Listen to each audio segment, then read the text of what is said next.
Hai semuanya, semoga kabar Anda baik-baik saja. Terima kasih karena sudah memberikan support dan juga kesetiaan Anda untuk membangun channel ini. Kali ini kita membahas novel Kebangkitan Tuan Sean, episode 2, Cara Keluar dari Penjara. Seminggu mendekam sel tahanan dengan penyiksaan penuh, Sean akhirnya tiba pada hari pengadilan. Untuk pertama kali selama seminggu ia akhirnya bisa melihat sinar matahari dari balik bas tahanan. Ia menatap keluar dengan seringai yang dingin. Jadi ini semua adalah akhir dari diriku, gumam Jonathan. La akan dibawa ke pengadilan tanpa pernah melewati pembelaan atau bahkan pengacara pendamping. Entah apa yang sudah ditulis pada bekas perkara tentang kejahatan yang tidak ia perbuat. Perkenalkan, aku pengacara publik Rod Hari. Aku pengacara yang akan mendampingi dirimu hari ini. Seorang pengacara menyambut kedatangan Jonathan begitu keluar dari bus. Oh, aku baru tahu bahawa pengacaraku baru bisa datang saat pengadilan, jawab Jonathan dingin. Di dalam ruang pengadilan Shaun menyapukan pandangannya pada para penonton.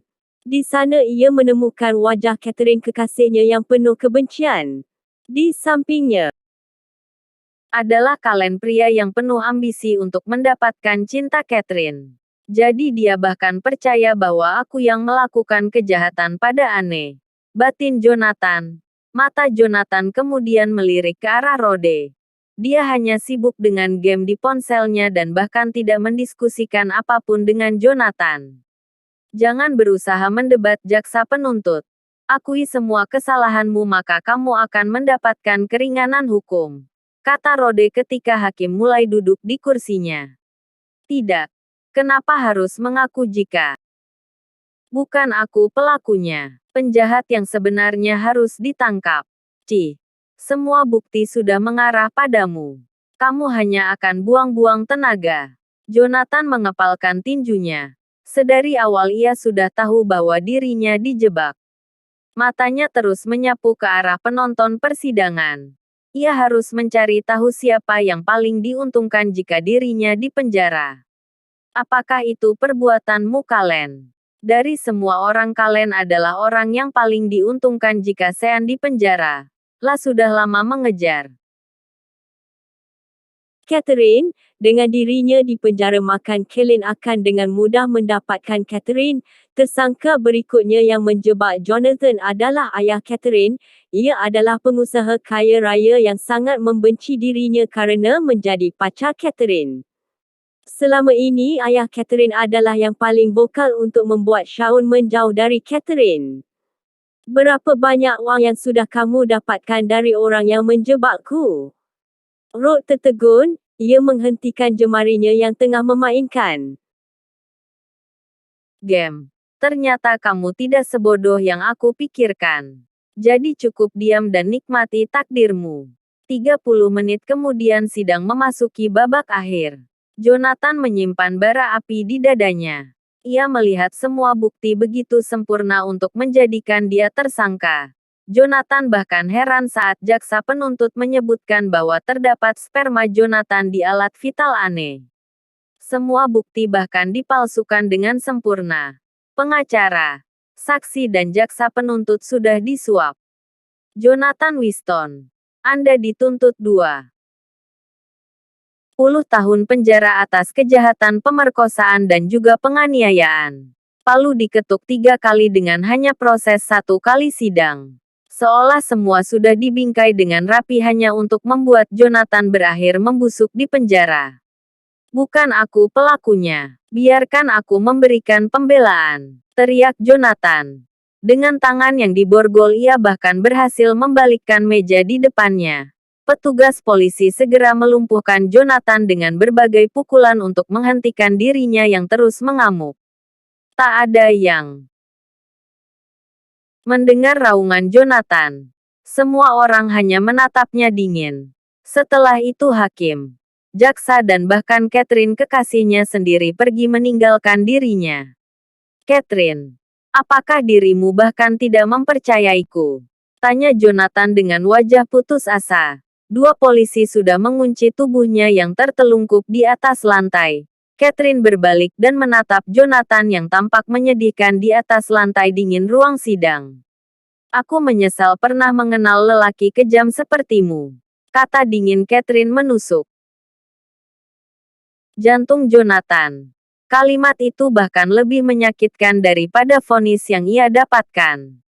Di depan matanya Catherine pergi dengan jemari terkait bersama pria lain. Pengacara Jonathan menghampiri kliennya yang tak berdaya.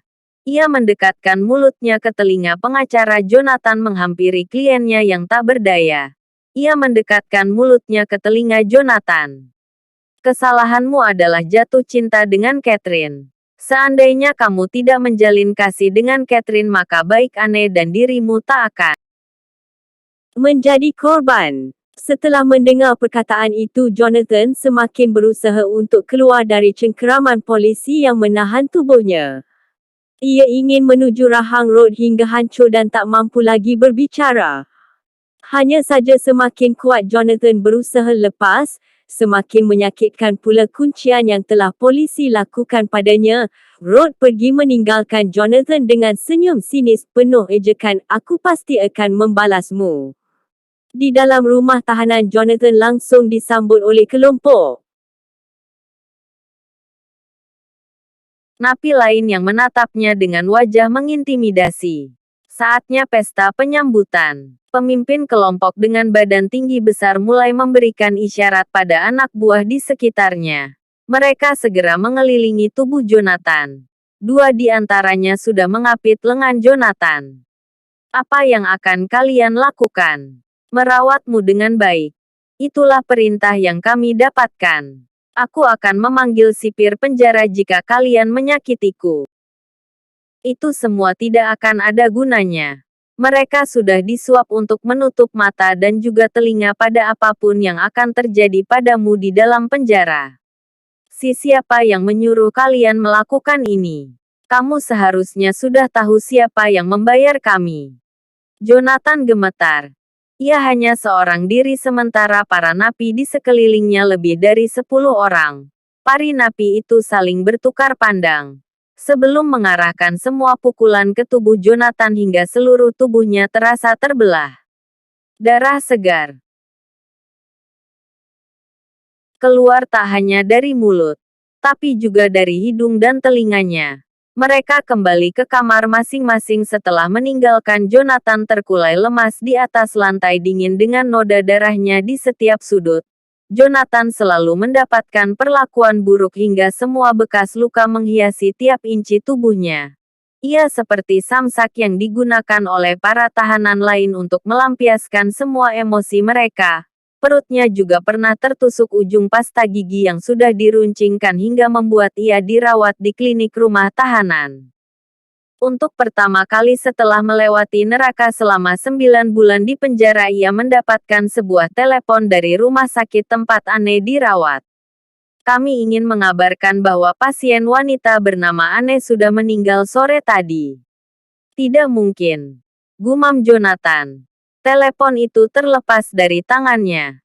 Tubuhnya gemetar dan menjadi lemas seperti semua tulang telah dicabut dari dirinya. Ia jatuh ke lantai. Wajahnya merah padam dan air mata mulai membanjiri matanya. Ia sudah melewati semua siksaan selama hampir 10 bulan tapi semua luka ini tak berarti apapun daripada rasa sakit saat mendengar kematian tentang Anne. "Aku akan keluar dan membalas dendam pada kalian semua." Jonathan mengepalkan tinjunya. Ia mulai mengatur langkahnya yang gontai menuju penjara sayap barat. Tempat itu adalah sisi penjara yang tidak bisa dimasuki oleh sembarang orang. Penjara sisi barat memiliki pemerintahannya sendiri yang bahkan tidak tersentuh oleh petugas penjara. Di sana terdapat seorang napi bernama Michael. Ia adalah seorang pemimpin mafia yang mengedarkan narkoba di rumah tahanan ini. Meski ia sudah divonis penjara seumur hidup, tapi uang membuatnya bisa keluar masuk bahkan hidup mewah di dalam penjara. Ia merekrut banyak anak buah untuk pengedar narkoba saat mereka bebas dari penjara. "Hai, nak, kamu sepertinya mengambil jalan yang salah," kata dua orang penjaga bertubuh tinggi besar yang menjaga pintu masuk penjara sisi barat. Aku tidak salah jalan. Aku ingin menemui pimpinan kalian, jawab Jonathan dengan tegas tanpa keraguan atau rasa takut sedikit pun. Hatinya sudah dipenuhi api dendam. Ia bahkan tak takut pada kematian. Jonathan hanya takut ia akan mati perlahan di penjara ini sebelum balas dendam pada dalang di balik pemerkosaan Anne. Dia sangat sibuk untuk menemui serangga kecil sepertimu. Katakan padanya, aku akan menjadi budak untuknya dan melakukan apapun yang ia perintahkan asal ia bersedia membantuku. Kami tidak kekurangan orang seperti itu. Ejek penjaga itu. Jonathan menghela nafas. Meski begitu ia tetap menancapkan kakinya di depan pintu gerbang dan tak akan goyah sedikit pun. Aku akan pergi setelah bertemu dengan Michael. Apa kamu cari mati? Jonathan tak gentar sedikit pun. Ia sudah sering mendapatkan berbagai penyiksaan dari napi lain. Ancaman itu tak berarti apapun baginya sekarang. Dia hanya memiliki keinginan untuk keluar ke penjara dan membalas dendam. Satu-satunya orang di dalam penjara yang bisa mengeluarkan dirinya adalah Michael. Penjaga sudah bersiap untuk melempar Jonathan ketika Michael tengah keluar bersama seorang gadis yang merupakan model panas. Ia sering keluar masuk rumah tahanan untuk melayani hasrat Michael. Tentu saja orang berkuasa seperti Michael bisa melakukan itu setelah membungkam petinggi rumah tahanan dengan sejumlah kecil wang yang ia miliki. Siang ini sesi keintiman mereka sudah selesai. Michael berniat melakukan ciuman perpisahan di depan pintu saat melihat ada pria asing tengah membuat keributan. Apa yang terjadi? Tanya Michael sambil menatap tajam pada Jonathan.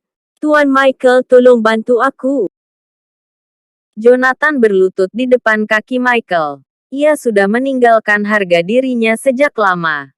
Saat kata-kata permohonan ampun yang tak pernah didengar oleh kelompok napi yang terus menghajar dirinya. Apa yang kamu inginkan? Jonathan mendongakkan kepalanya. Keluarkan aku dari penjara. Mata Jonathan penuh permohonan saat mengatakan itu. Apakah menurutmu aku hakim yang bisa membebaskanmu? Lucu sekali. Jika aku bisa, maka aku bahkan tidak akan berakhir di sini. Kasus Anda sebagai gembong narkoba kelas kakap dengan vonis hukuman seumur hidup membuat Anda tidak bisa lari dari sini. Kasus Anda diekspos semua media. Itu membuat Anda akan selalu berakhir di sini meski sesekali Anda bisa menghirup udara kebebasan di luar. Michael menaikkan garis bibirnya. Wajah gelapnya menjadi cerah. Kamu cukup pintar. Masuklah. Aku sudah lama tidak bermain-main dengan nyawa manusia. Jika aku puas pada performamu dalam menyenangkanku, maka aku akan memenuhi keinginanmu. Sayang, boleh aku ikut melihat pertunjukannya? Pinta Raine, model seksi yang sedang menempel di tubuh Michael, lah sengaja merayu Michael dengan mendekatkan mulutnya di dekat telinga pria itu. Tidak, kamu akan sulit tidur jika melihatnya. Pulanglah. Lain kali aku akan mengajakmu bermain lagi. Michael menepuk pantat Raine kemudian membiarkan gadis itu pergi dengan dikawal pengawalnya. Jonathan segera berdiri dan mengikuti Michael memasuki penjara sisi barat. Begitu masuk, gedung ini tidak seperti bagian dari sebuah penjara. Ini adalah bangunan memanjang. Pada bagian awal adalah ruang perjudian. Ada beberapa anak buah Michael yang berjaga di sana. Biasanya tempat ini adalah tempat berjudi untuk napi dengan latar belakang kaya raya atau bahkan mantan pejabat yang korup. Pada bahagian tengah adalah aula luas, di mana Michael biasa melakukan pertunjukan. Sementara pada bahagian berikutnya adalah kamar pribadi Michael yang luas dan mewah dengan fasilitas seperti di kamar Presiden Suite sebuah hotel bintang 5. Ada banyak juga ruang-ruang tersembunyi yang hanya bisa dimasuki oleh orang tertentu. Termasuk di antara ruang tersembunyi itu adalah ruang pengemasan dan pembuatan narkoba. Tunggu di sini, kata Michael begitu mereka sampai di ruang tengah sebagai tempat pertunjukan. Siapkan akuarium besar berisi air. Aku ingin memulai pertunjukan. Titah Michael pada anak buahnya. Sadar akan ada sebuah pertunjukan yang memiliki adrenalin tinggi. Mereka yang tengah asyik berjudi membubarkan diri dan berkumpul di ruang pertunjukan.